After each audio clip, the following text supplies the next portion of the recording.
even with friends, I'll go out, I'm at a store and they'll get a plastic bag for their checkout items. And I'm like, I'll kind of like cheekily lean over and be like, do you really need that? Do you really need that bag? And they're like, oh yeah, I didn't even think about the fact that I really Right. don't need it. Right. And so it's just like Right. putting that into people's minds. Yeah, and some people would get angry by someone being like, "Oh, don't shame me for getting a plastic bag." You're like, I'm not trying to shame you. Yeah. I'm trying to save this from being wrapped around a seal's neck Right. and like and it being like absorbed into my body somehow in the next 5 years. Like I think like we need a little bit more plastic shaming or like education, because like you don't have to tell someone they're an asshole. Right. But like if you're going out with someone and they're like, even yesterday I was getting groceries and the guy just gave me a plastic bag.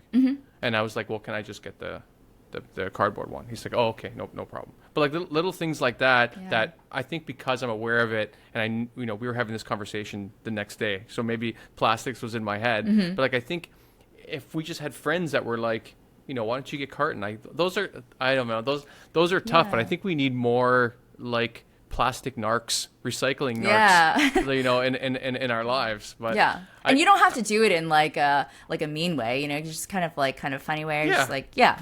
But even when sometimes I've gone to friends' houses and they will set out like plastic cutlery and tableware, which is kind of like, I don't understand because we're just like at your house, That's egregious. Yeah. And so I've actually just asked them, like, I've been known to just ask for a non-plastic option and I'll just offer to wash it for them so they don't even have to think about it. And they're like, Right. yeah, that's totally fine, But it's just like making these little changes so it just kind of incepts into people's minds, into your friends' minds. Right.